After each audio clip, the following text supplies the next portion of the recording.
يا أيها الذين آمنوا كلوا من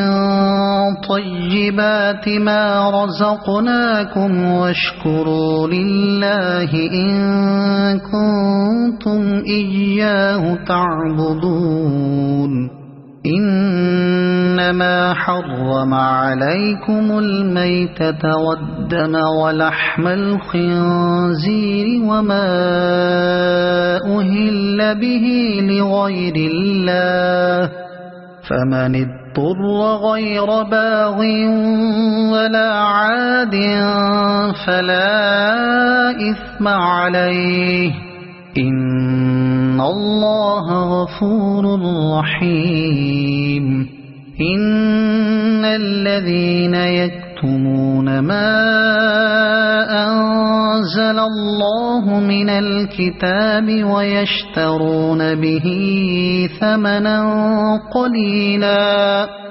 أولئك ما يأكلون في بطونهم إلا النار ولا يكلمهم الله يوم القيامة ولا يزكيهم ولهم عذاب أليم أولئك الذين اشتروا الضلالة بالهدى والعذاب بالمغفرة فما أصبرهم على النار ذلك بأن الله نزل الكتاب بالحق وإن الذين اختلفوا في الكتاب لفي شقاق بعيد ليس البر أن تولوا وجوهكم قبل المشرق والمغرب ولكن البر من آمن بالله واليوم الآخر والملائكة والكتاب والنبيين وآتى المال على حبه ذوي القربى واليتامى والمساكين وابن السبيل والسائلين وفي الرقاب وأقام الصلاة وآتى الزكاة والموفون بعهدهم إذا عاهدوا والصابرين في البأساء والضراء وحين البأس أولئك الذين صدقوا وأولئك هم المتقون يا أيها الذين آمنوا كتب عليكم القصاص في القتلى الحر بالحر والعبد بالعبد والأنثى بالأنثى فمن عفي له من أخيه شيء فاتباع بالمعروف وأداء إليه بإحسان ذلك تخفيف من ربكم ورحمة فمن اعتدى بعد ذلك فله عذاب أليم ولكم في القصاص حياة يا أولي الألباب لعلكم تتقون كتب عليكم إذا حضر أحدكم الموت إن ترك خيرا الوصية للوالدين والأقربين بالمعروف حقا على المتقين فمن بدله بعدما سمعه فإنما إثمه على الذين يبدلونه إن الله سميع عليم فمن خاف من موص جنفا أو إثما فأصلح بينهم فلا إثم عليه إن الله غفور رحيم يا أيها الذين آمنوا كتب عليكم الصيام كما كتب على الذين من قبلكم لعلكم تتقون أياما معدودات فمن كان منكم مريضا أو على سفر فعدة من أيام أخر وعلى الذين يطيقونه فدية طعام مسكين فمن تطوع خيرا فهو خير له وأن تصوموا خير لكم إن كنتم تعلمون شهر رمضان الذي أنزل فيه القرآن هدى للناس وبينات من الهدى والفرقان فمن شهد منكم الشهر فليصمه ومن كان مريضا أو على سفر فعدة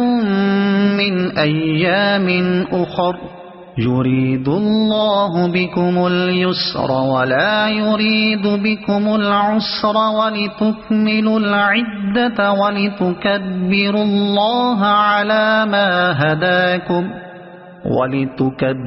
الله على ما هداكم ولعلكم تشكرون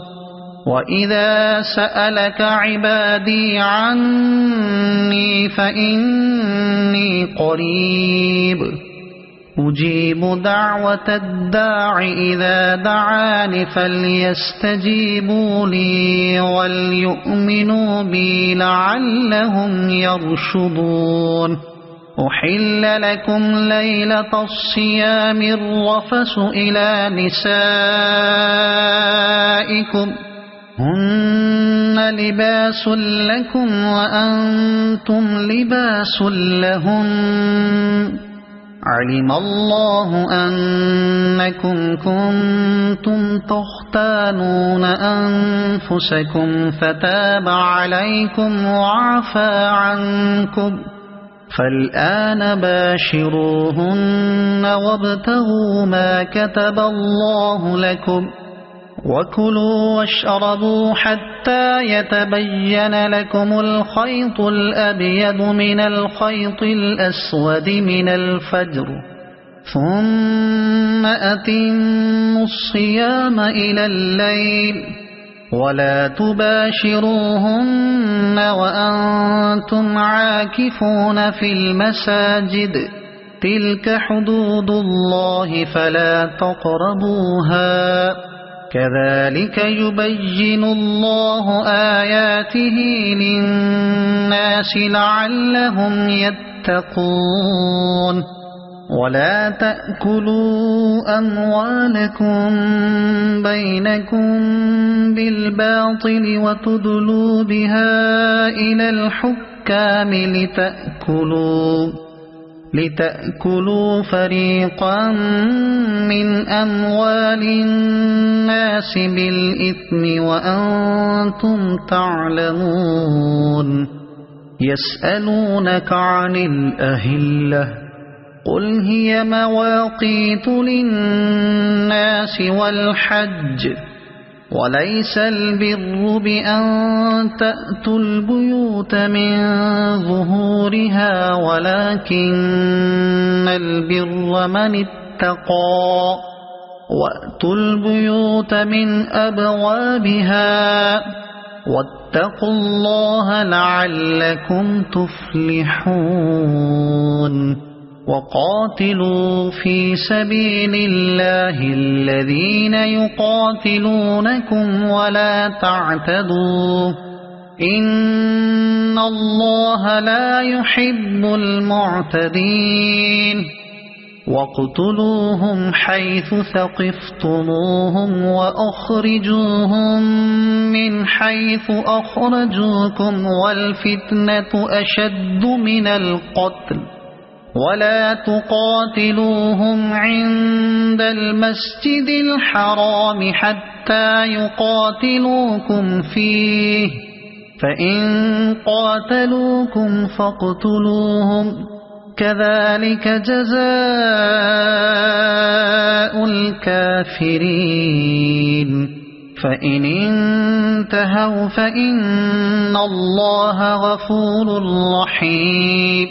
وقاتلوهم حتى لا تكون فتنة ويكون الدين لله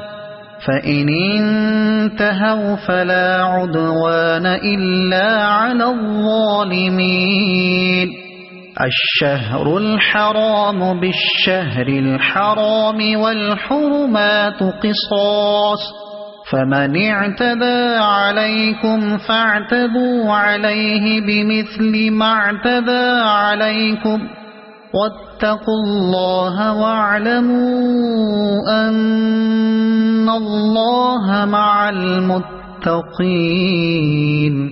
وأنفقوا في سبيل الله ولا تلقوا بأيديكم إلى التهلكة وأحسنوا إن الله يحب المحسنين وأتموا الحج والعمرة لله فإن أحصرتم فما استيسر من الهدي ولا تحلقوا رؤوسكم حتى يبلغ الهدي محله فمن كان منكم مريضا أو به أذى من رأسه ففدية من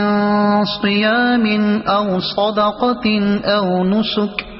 فإذا أمنتم فمن تمتع بالعمرة إلى الحج فما استيسر من الهدي فمن لم يجد فصيام 3 أيام في الحج و7 إذا رجعتم تلك 10 كاملة ذلك لمن لم يكن أهله حاضر المسجد الحرام واتقوا الله واعلموا أن الله شديد العقاب الحج أشهر معلومات فمن فرض فيهن الحج فلا رفث ولا فسوق ولا جدال في الحج وما تفعلوا من خير يعلمه الله وتزودوا فإن خير الزاد التقوى واتقون يا أولي الألباب ليس عليكم جناح أن تبتغوا فضلا من ربكم فإذا أفضتم من عرفات فاذكروا الله عند المشعر الحرام واذكروه كما هداكم وإن كنتم من قبله لمن الضالين ثم أفيضوا من حيث أفاض الناس واستغفروا الله إن الله غفور رحيم فإذا قضيتم مناسككم فاذكروا الله كذكركم آباءكم أو أشد ذكرا فمن الناس من يقول ربنا آتنا في الدنيا وما له في الآخرة من خلاق ومنهم من يقول ربنا آتنا في الدنيا حسنة وفي الآخرة حسنة وقنا عذاب النار أولئك لهم نصيب مما كسبوا والله سريع الحساب واذكروا الله في أيام معدودات فمن تعجل في يومين فلا إثم عليه ومن تأخر فلا إثم عليه لمن اتقى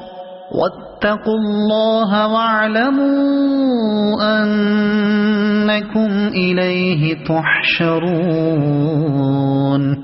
ومن الناس من يعجبك قوله في الحياة الدنيا ويشهد الله على ما في قلبه وهو ألد الخصام وإذا تولى سعى في الأرض ليفسد فيها ويهلك الحرث والنسل والله لا يحب الفساد وإذا قيل له اتق الله أخذته العزة بالإثم فحسبه جهنم ولبئس المهاد ومن الناس من يشري نفسه ابتغاء مرضات الله والله رؤوف بالعباد يا أيها الذين آمنوا ادخلوا في السلم كافة ولا تتبعوا خطوات الشيطان إنه لكم عدو مبين فإن زللتم من بعد ما جاءتكم البينات فاعلموا أن الله عزيز حكيم هل ينظرون إلا أن يأتيهم الله في ظلل من الغمام والملائكة وقضي الأمر وإلى الله ترجع الأمور سل بني إسرائيل كم آتيناهم من آية بينة ومن يبدل نعمة الله من بعد ما جاءته فإن الله شديد العقاب زين للذين كفروا الحياة الدنيا ويسخرون من الذين آمنوا والذين اتقوا فوقهم يوم القيامة والله يرزق من يشاء بغير حساب كان الناس أمة واحدة فبعث الله النبيين مبشرين ومنذرين وأنزل معهم الكتاب بالحق ليحكم بين الناس فيما اختلفوا فيه وما اختلف فيه إلا الذين أوتوه من بعد ما جاءتهم البينات بغيا بينهم فهدى الله الذين آمنوا لما اختلفوا فيه من الحق بإذنه والله يهدي من يشاء إلى صراط مستقيم أم حسبتم أن تدخلوا الجنة ولما يأتكم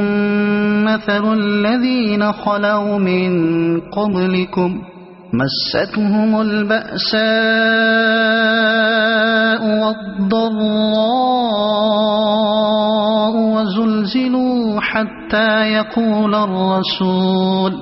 وزلزلوا حتى يقول الرسول والذين آمنوا معه متى نصر الله ألا إن نصر الله قريب يسألونك ماذا ينفقون قل ما أنفقتم من خير فللوالدين والأقربين واليتامى والمساكين وابن السبيل وما تفعلوا من خير فإن الله به عليم كتب عليكم القتال وهو كره لكم وعسى أن تكرهوا شيئا وهو خير لكم وعسى أن تحبوا شيئا وهو شر لكم والله يعلم وأنتم لا تعلمون يسألونك عن الشهر الحرام قتال فيه قل قتال فيه كبير وصد عن سبيل الله وكفر به والمسجد الحرام وإخراج أهله منه أكبر عند الله والفتنة أكبر من القتل ولا يزالون يقاتلونكم حتى يردوكم عن دينكم إن استطاعوا ومن يرتد منكم عن دينه فيمت وهو كافر فأولئك حبطت أعمالهم في الدنيا والآخرة وأولئك أصحاب النار هم فيها خالدون إن الذين آمنوا والذين هاجروا وجاهدوا في سبيل الله أولئك يرجون رحمة الله والله غفور رحيم يسألونك عن الخمر والميسر قل فيهما إثم كبير ومنافع للناس وإثمهما أكبر من نفعهما ويسألونك ماذا ينفقون قل العفو كذلك يبين الله لكم الآيات لعلكم تتفكرون في الدنيا والآخرة ويسألونك عن اليتامى قل إصلاح لهم خير وإن تخالطوهم فإخوانكم والله يعلم المفسد من المصلح ولو شاء الله لأعنتكم إن الله عزيز حكيم ولا تنكحوا المشركات حتى يؤمنوا ولأمة مؤمنة خير من مشركة ولو أعجبتكم ولا تنكحوا المشركين حتى يؤمنوا ولعبد مؤمن خير من مشرك ولو أعجبكم أولئك يدعون إلى النار والله يدعو إلى الجنة والمغفرة بإذنه ويبين آياته للناس لعلهم يتذكرون ويسألونك عن المحيض قل هو أذى فاعتزلوا النساء في المحيض ولا تقربوهن حتى يطهرن فإذا تطهرن فأتوهن من حيث أمركم الله إن الله يحب التوابين ويحب المتطهرين نساؤكم حرث لكم فأتوا حرثكم أنى شئتم وقدموا لأنفسكم واتقوا الله واعلموا أنكم ملاقوه وبشر المؤمنين ولا تجعلوا الله عرضة لأيمانكم أن تبروا وتتقوا وتصلحوا بين الناس والله سميع عليم لا يؤاخذكم الله باللغو في أيمانكم ولكن يؤاخذكم بما كسبت قلوبكم والله غفور حليم للذين يؤلون من نسائهم تربص 4 أشهر فإن فاءوا فإن الله غفور رحيم وإن عزموا الطلاق فإن الله سميع عليم والمطلقات يتربصن بأنفسهن 3 قروء ولا يحل لهن أن يكتمن ما خلق الله في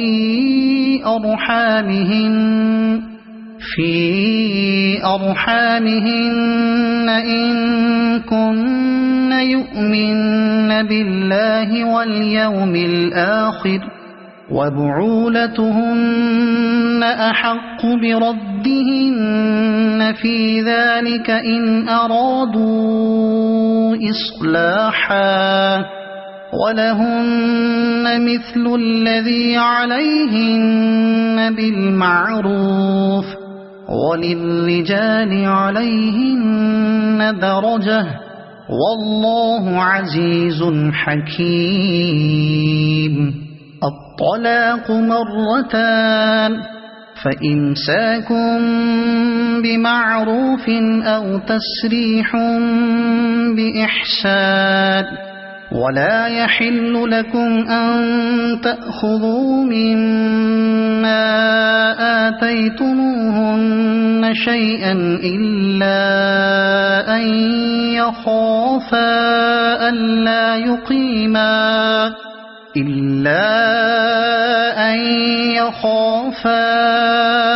ألا يقيما حدود الله فإن خفتم ألا يقيما حدود الله فلا جناح عليهما فيما افتدت به تلك حدود الله فلا تعتدوها ومن يتعد حدود الله فأولئك هم الظالمون فإن طلقها فلا تحل له من بعد حتى تنكح زوجا غيره، فإن طلقها فلا جناح عليهما أن يتراجعا إن ظنا أن يقيما حدود الله، وتلك حدود الله يبينها لقوم يعلمون. وإذا طلقتم النساء فبلغن أجلهن فأمسكوهن بمعروف أو سرحوهن بمعروف، ولا تمسكوهن ضرارا لتعتدوا، ومن يفعل ذلك فقد ظلم نفسه. ولا تتخذوا آيات الله هزوا، واذكروا نعمة الله عليكم وما أنزل عليكم من الكتاب والحكمة يعظكم به، واتقوا الله واعلموا أن الله بكل شيء عليم. وإذا طلقتم النساء فبلغن أجلهن فلا تعضلوهن أن ينكحن أزواجهن إذا تراضوا بينهم بالمعروف، ذلك يوعظ به من كان منكم يؤمن بالله واليوم الآخر، ذلكم أزكى لكم وأطهر، والله يعلم وأنتم لا تعلمون. والوالدات يرضعن أولادهن حولين كاملين لمن أراد أن يتم الرضاعة، وعلى المولود له رزقهن وكسوتهن بالمعروف، لا تكلف نفس إلا وسعها، لا تضار والدة بولدها ولا مولود له بولده، وعلى الوارث مثل ذلك، فإن أرادا فصالا عن تراض منهما وتشاور فلا جناح عليهما. وإن أردتم أن تسترضعوا أولادكم فلا جناح عليكم إذا سلمتم ما آتيتم بالمعروف، واتقوا الله واعلموا أن الله بما تعملون بصير. والذين يتوفون منكم ويذرون أزواجا يتربصن بأنفسهن 4 أشهر وعشرا، فإذا بلغن أجلهن فلا جناح عليكم فيما فعلن في أنفسهن بالمعروف، والله بما تعملون خبير. ولا جناح عليكم فيما عرضتم به من خطبة النساء أو أكننتم في أنفسكم، علم الله أنكم ستذكرونهن ولكن لا تواعدوهن سرا إلا أن تقولوا قولا معروفا، ولا تعزموا عقدة النكاح النكاح حتى يبلغ الكتاب أجله واعلموا أن الله يعلم ما في أنفسكم فاحذروه واعلموا أن الله غفور حليم لا جناح عليكم إن طلقتم النساء ما لم تمسوهن أو تفرضوا لهن فريضة ومتعوهن على الموسع قدره وعلى المقتر قدره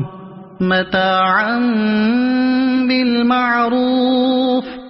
حقا على المحسنين وإن طلقتموهن من قبل أن تمسوهن وقد فرضتم لهن فريضة فنصف ما فرضتم إلا أن يعفون أو يعفو الذي بيده عقدة النكاح وأن تعفوا أقرب للتقوى ولا تنسوا الفضل بينكم إن الله بما تعملون بصير حافظوا على الصلوات والصلاة الوسطى وقوموا لله قانتين فإن خفتم فرجالا أو ركبانا فإذا أمنتم فاذكروا الله كما علمكم ما لم تكونوا تعلمون والذين يتوفون منكم ويذرون أزواجا وصية لأزواجهم متاعا إلى الحول غير إخراج فإن خرجن فلا جناح عليكم فيما فعل في أنفسهن من معروف والله عزيز حكيم وللمطلقات متاع بالمعروف حقا على المتقين كذلك يبين الله لكم آياته لعلكم تعقلون ألم تر إلى الذين خرجوا من ديارهم وهم ألوف حذر الموت فقال لهم الله موتوا ثم أحياهم إن الله لذو فضل على الناس ولكن أكثر الناس لا يشكرون وقاتلوا في سبيل الله واعلموا أن الله سميع عليم من ذا الذي يقرض الله قرضا حسنا فيضاعفه له أضعافا كثيرة والله يقبض ويبسط وإليه ترجعون ألم تر إلى الملأ من بني إسرائيل من بعد موسى إذ قالوا لنبي له مبعث لنا ملكا نقاتل في سبيل الله قال هل عسيتم إن كتب عليكم القتال ألا تقاتلوا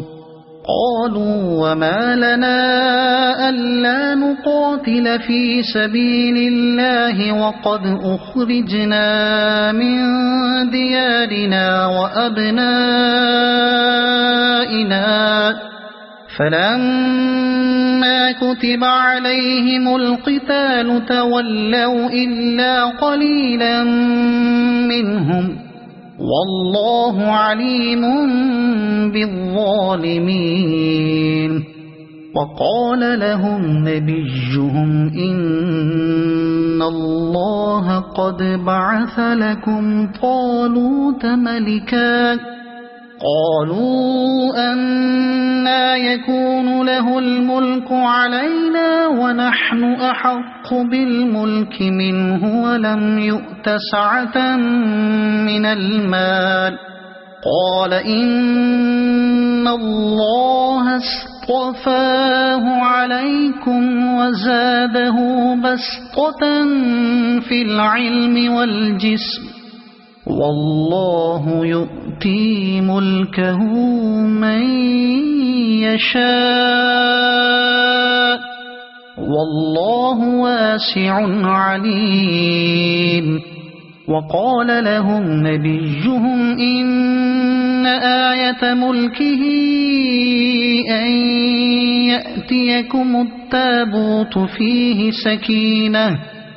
فيه سكينة من ربكم وبقية مما ترك آل موسى وآل هارون تحمله الملائكة إن في ذلك لآية لكم إن كنتم مؤمنين. فلما فصل طالوت بالجنود قال إن الله مبتليكم بنهر فمن شرب منه فليس مني ومن لم يطعمه فإنه مني إلا من اغترف غرفة بيده فشربوا منه إلا قليلا منهم. فلما جاوزه هو والذين آمنوا معه قالوا لا طاقة لنا اليوم بجالوت وجنوده. قال الذين يظنون أنهم ملاقو الله كم من فئة قليلة غلبت فئة كثيرة بإذن الله والله مع الصابرين. ولما برزوا لجالوت وجنوده قالوا ربنا أفرغ علينا صبرا وثبت أقدامنا وانصرنا على القوم الكافرين. فهزموهم بإذن الله وقتل داود جالوت وآتاه الله الملك والحكمة وعلمه مما يشاء. ولولا دفع الله الناس بعضهم ببعض لفسدت الأرض ولكن الله ذو فضل على العالمين. تلك آيات الله نتلوها عليك بالحق وإنك لمن المرسلين. تلك الرسل فضلنا بعضهم على بعض منهم من كلم الله ورفع بعضهم درجات وآتينا عيسى ابن مريم البينات وأيدناه بروح القدس ولو شاء الله ما اقتتل الذين من بعدهم من بعد ما جاءتهم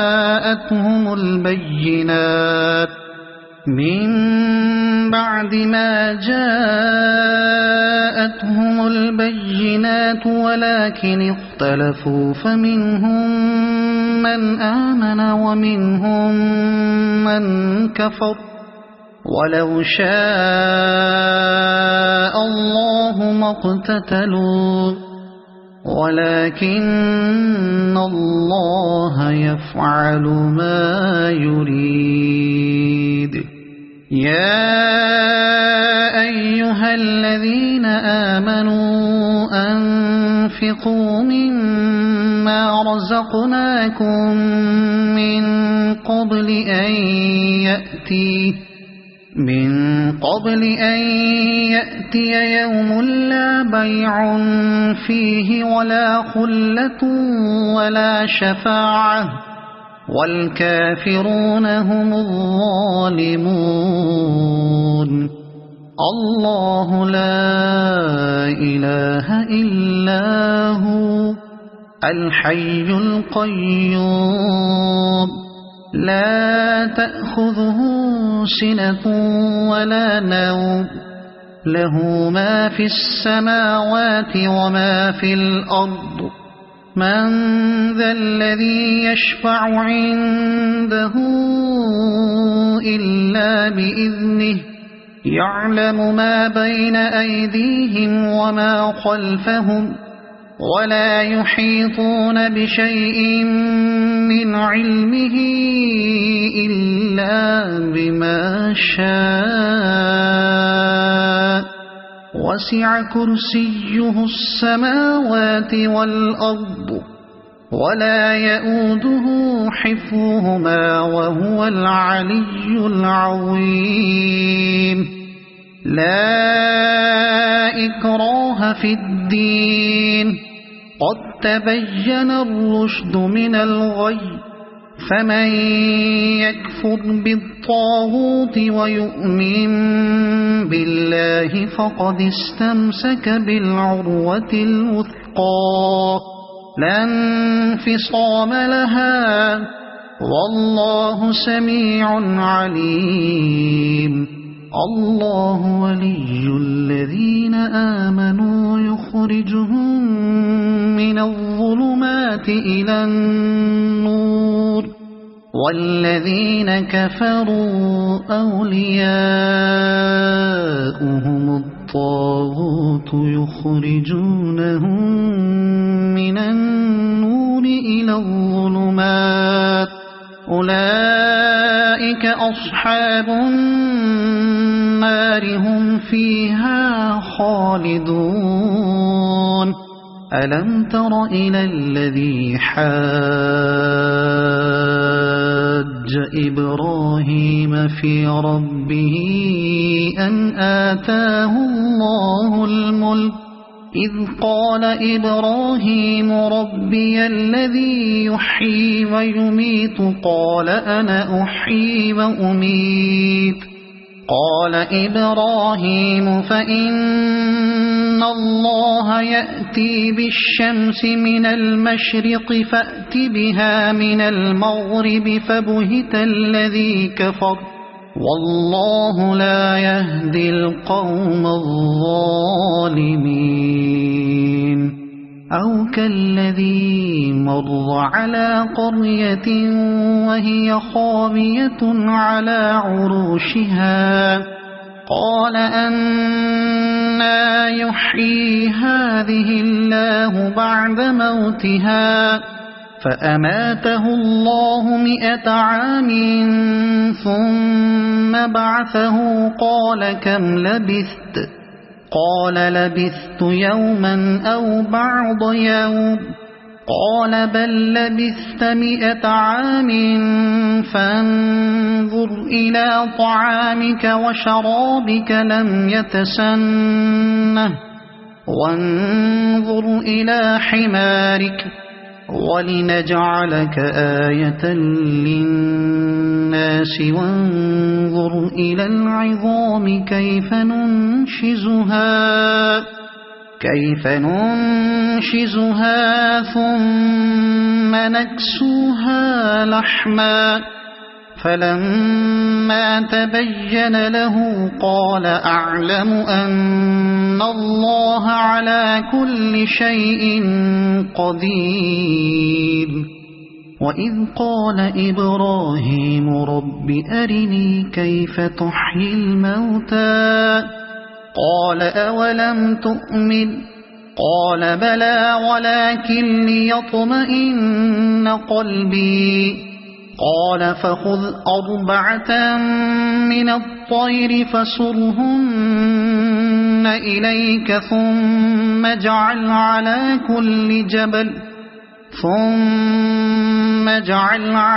كل جبل منهن جزءا ثم ادعهن يأتينك سعيا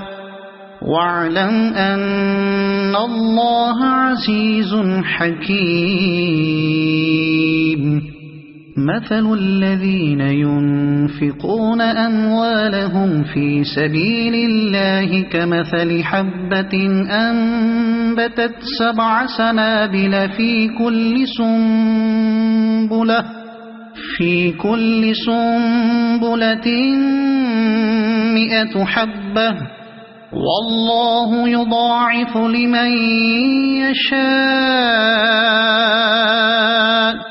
والله واسع عليم الذين ينفقون أموالهم في سبيل الله ثم لا يتبعون ما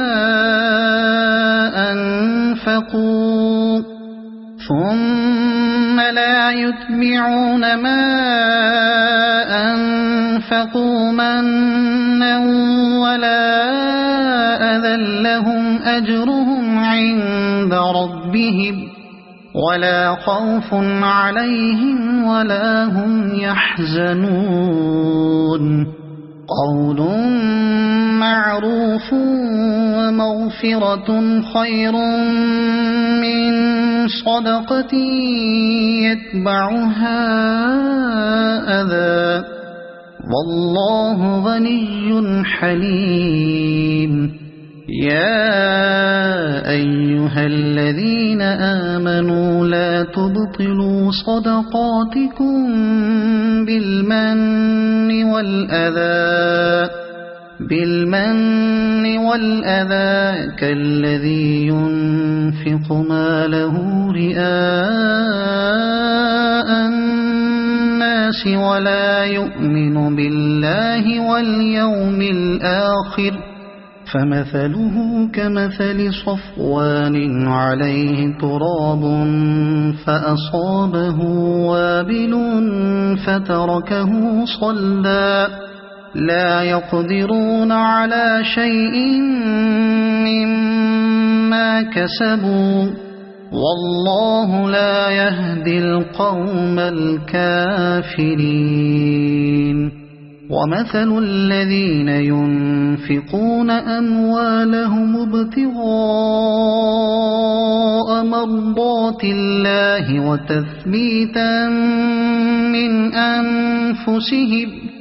وتثبيتا من أنفسهم كمثل جنة بربوة أصابها وابل فآتت أكلها ضعفين فإن لم يصبها وابل فطل والله بما تعملون بصير أيود أحدكم أن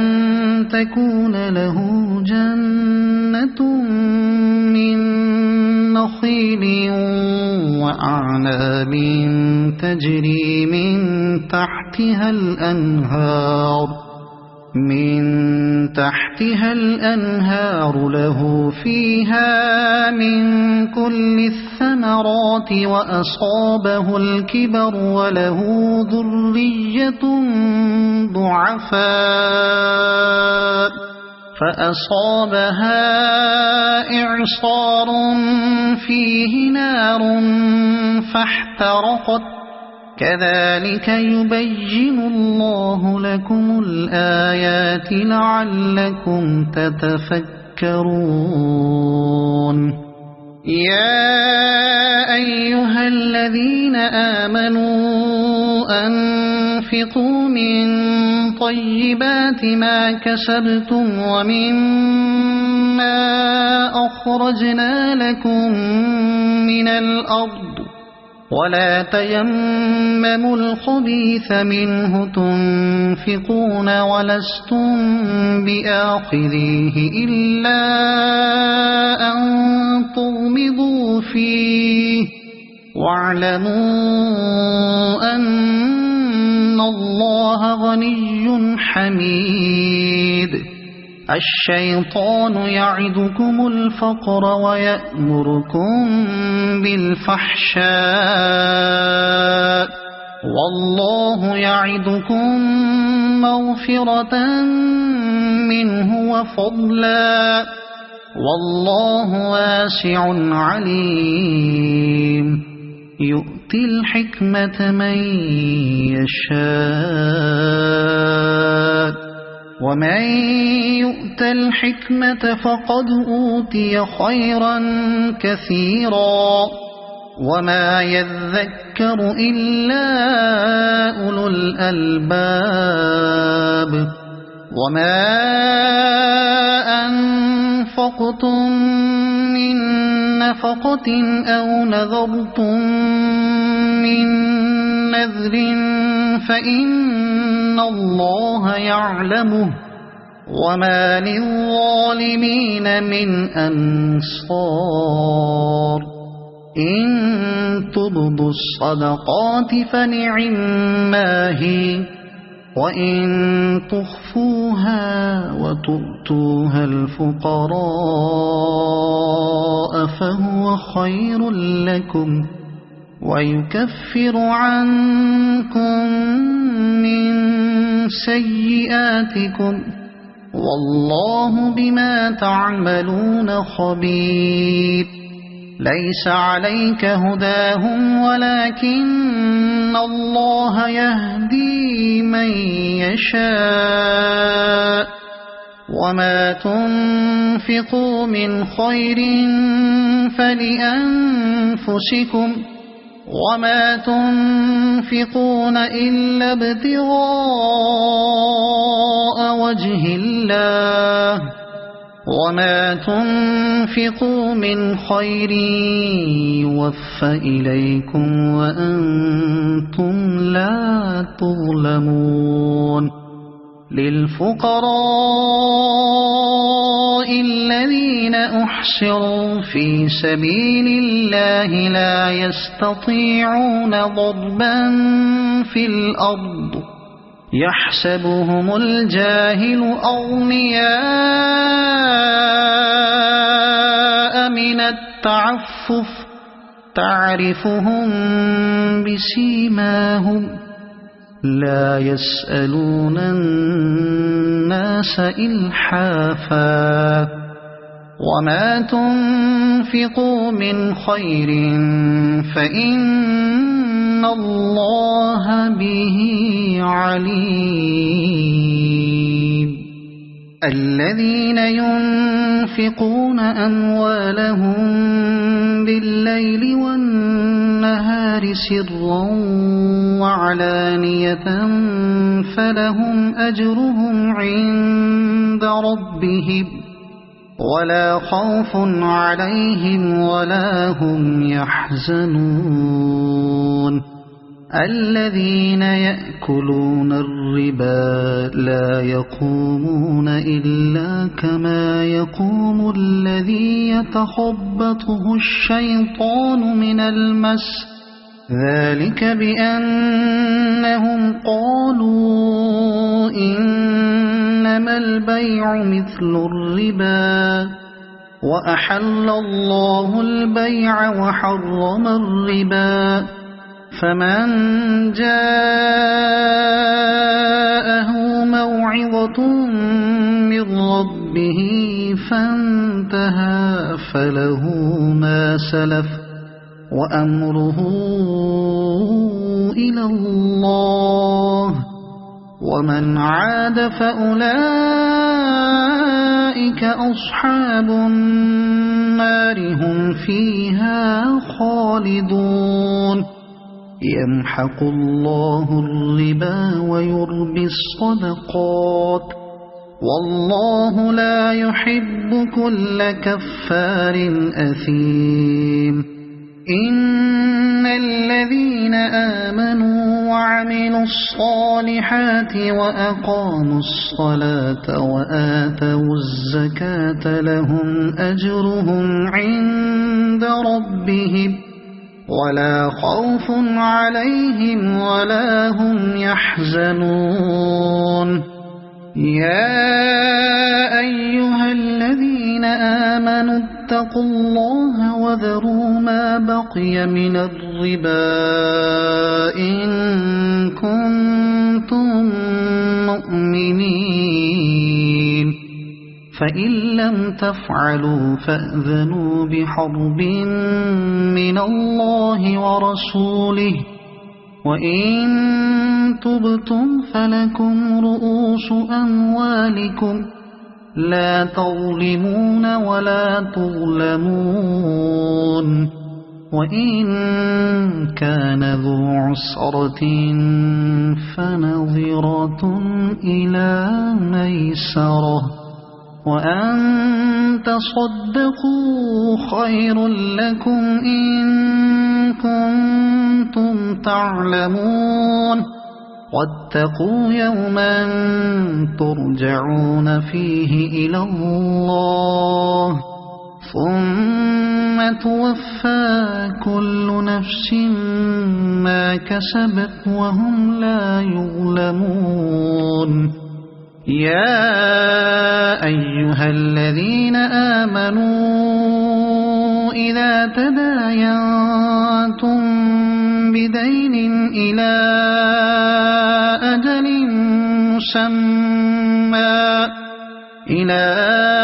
أجل مسمى فاكتبوه وليكتب بينكم كاتب بالعدل ولا يأب كاتب أن يكتب كما علمه الله فليكتب وليملل الذي عليه الحق وليتق الله ربه ولا يبخس منه شيئا فإن كان الذي عليه الحق سفيها أو ضعيفا أو لا يستطيع أن يمل هو فليملل وليه بالعدل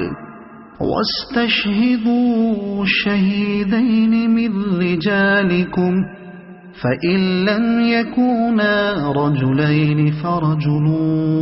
وامرأتان ممن ترضون من الشهداء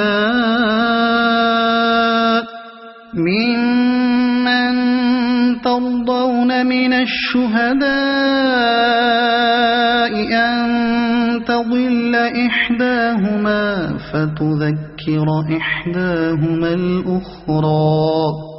ولا يأبى الشهداء إذا ما دعوا ولا تسأموا أن